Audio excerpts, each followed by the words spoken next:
Morning, YouTube. Today we're going to talk about the song Angry Eyes by Loggins Messina. This was a 1972 song off their second album. And another song on that album that you might have known is Your Mama Don't Dance.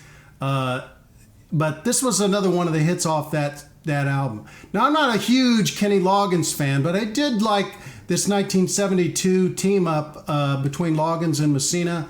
I like the bass line that's associated with this. As before, I'm going to break down the song. I'll play a snippet of the song, and then I'm going to show you each section and show you how I play it in solo acoustic guitar.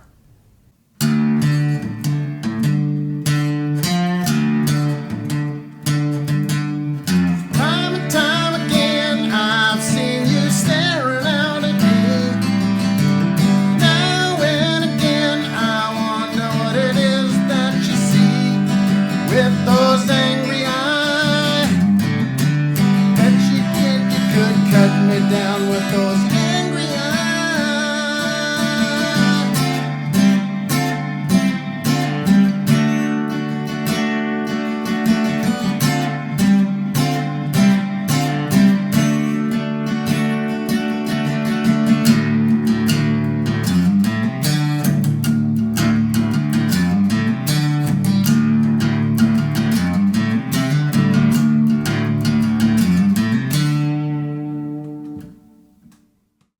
Okay, let's go ahead and talk about how to play this song. This is a great tune. A couple of things on here. First of all, I'm in drop D tuning. So in order to get to drop D tuning, what you're going to have to do is you're going to have to lower the E string, the low E string, to a D. And that matches it with the fourth string. Drop D. So a couple of the chords change slightly, but that's how you get this low D drone in this whole song, and that's how you get this initial lead. Now, if you've ever watched any of the way that Loggins and Messina play this song, Jim Messina starts out with this bass line. He's going...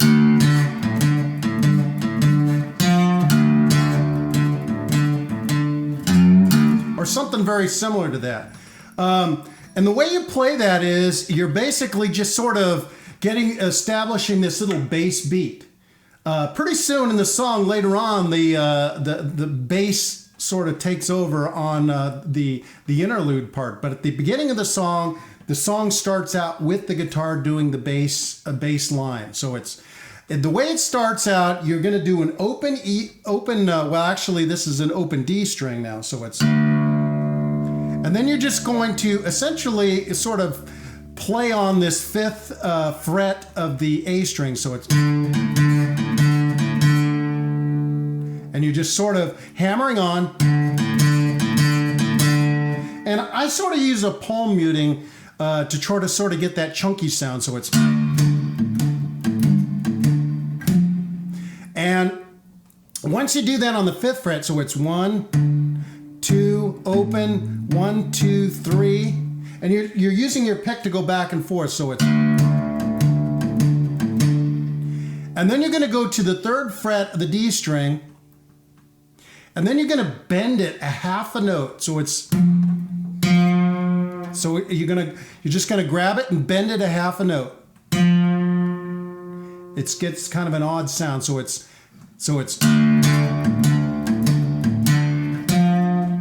okay.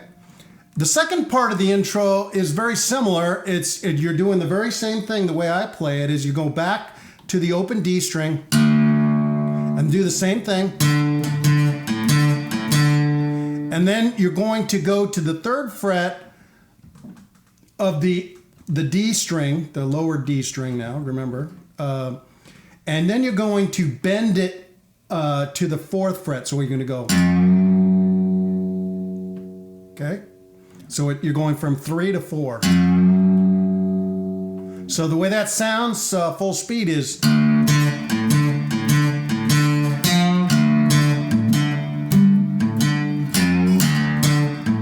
I think he does this 3 times.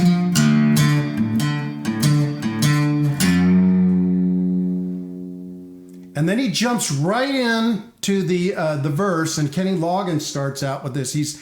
And I think they sort of finger pick it or sort of pick it, sort of. It says, time and time again. The first chord on this song is a D suspended ninth.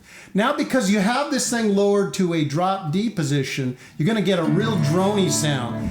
The D suspended ninth is created by putting your first finger on the second fret of the G string and your ring finger on the third fret of the B string. And you're doing an entire strum, so it's... So you're going time and time again. And then you're going to go to a C add 9. A C add 9 is a really easy chord, and I like the way this sounds. You put your middle finger on the third fret of the A string. You put your pointer finger on the second fret of the D string. And then you put your ring finger on the third fret of the B string. Okay? Okay? That's a C add 9. And then you're going to go to an A minor 7th. First position. Okay? So the way that sounds is, time and time again, I've seen you staring out at me. Okay? Then you're going to go back to the D suspended ninth.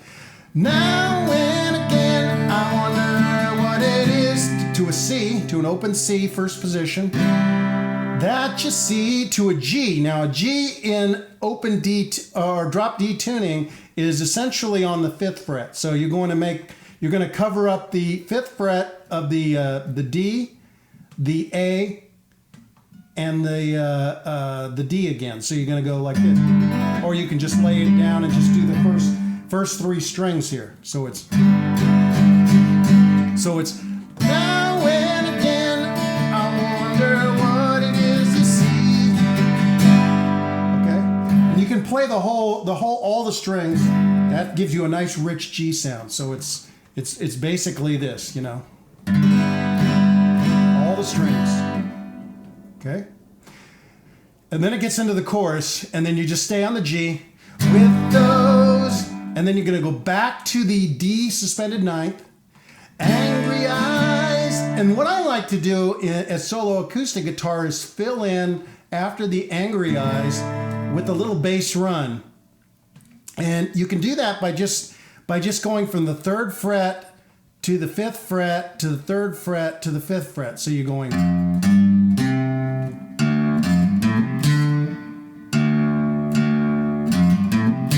So you're doing a double hit on the low D string. So it's. And it's sort of a fill. So listen how that sounds. So it's.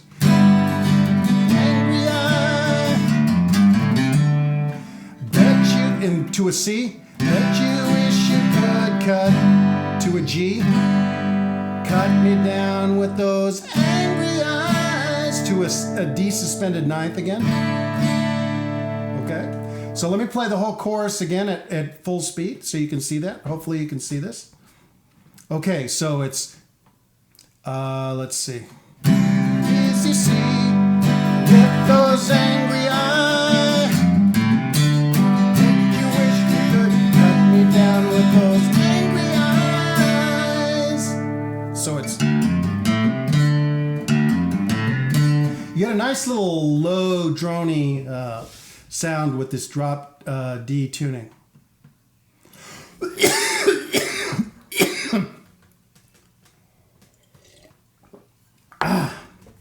Sorry about that. Anyway, okay, so then you're going to go into the second verse, which basically is the same thing.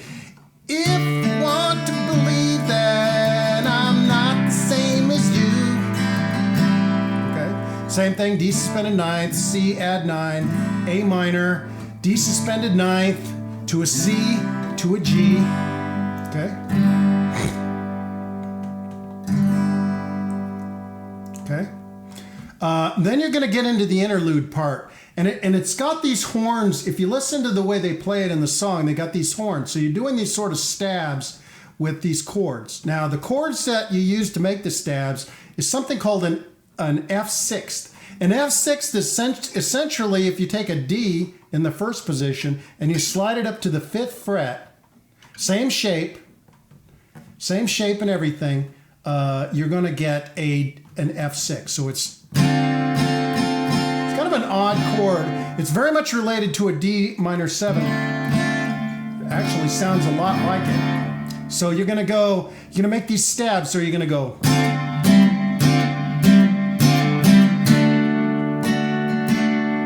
So it's F6 to a C. This is the half bar C in the 3rd fret. So you're going to put your first finger half bar on the from the C note all the way down, lay it completely across, and then you're going to use your ring finger on the 5th fret of the D string and then lay that down.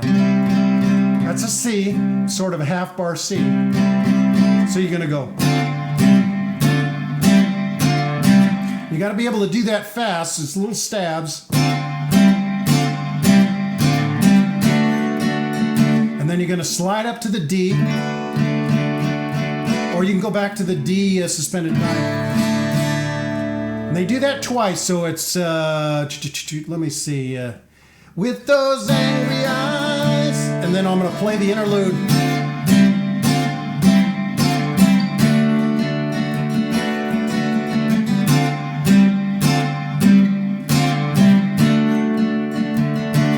Okay, and then once the guitar does that, then the bass comes in, and he's playing this bass line for about four times. He plays the same riff, so it's.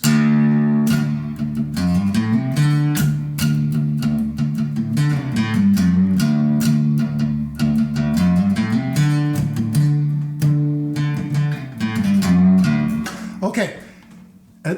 This is the part of the interlude where the bass is pretty much playing on its own before all the solos come. So the way I play this is, and I do the open D twice, and then you're just basically walking up. So it's 3, and these are all hammer-ons. 5, open A, 3, hammer on to 5. So it's.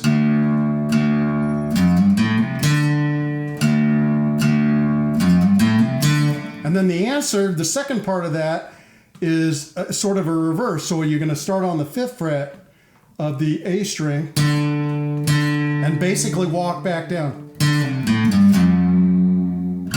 And you're going to go down the scale, 5th fret, 3rd fret, and then bend it to the 4th note, and then release it to the open.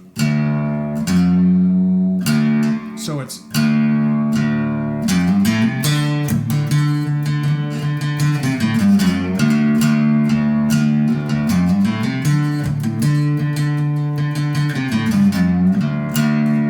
Okay. Now they do that for 4 times, sort of letting the bass go in that particular area. Now, the next part of the song, if you have horns, a flute, and all this stuff, they all take turns doing a sort of. I think it's a D minor pentatonic sort of lead solo type thing. And meanwhile, the guitars are basically staying on this D suspended 9. It's almost like 12 bars of this. So someone's up there doing the D minor pentatonic scale and all. It's a great little solo part for horns and guitar and all that. And then once they finish, they sort of come to a crescendo and they go back to this little thing here where you're doing the F6.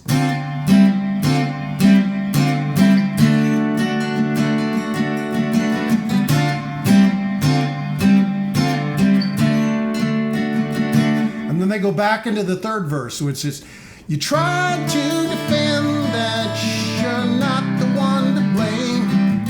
Same chords, D suspended 9th, C add 9, A minor 7th, and you do that same thing. And then you're going to do the chorus again, with those angry eyes. And I bet you wish you could cut me down with those angry eyes. So C to G to a D suspended 9th, and then they add in a second line on the 3rd chorus, and it's, what a shot you'd be if you shoot me down with those angry eyes. Okay, now they get into the last part of this song, And it's sort of a crescendo on this whole stab thing that I was showing you before. And they go to a D minor 7th, which is in the first position. You're basically laying your first finger across the G string, B string, and the high E string on the first fret. And then you just put your middle finger on the second fret of the G string. That D minor 7th. And then you're going to go to a C real quick. So you're going to do stabs on this. So it's you and I must start to realize. The same little stab thing. So it's D minor 7th to a C, D minor 7th to a C, D minor 7th to a C, to a D suspended 9th.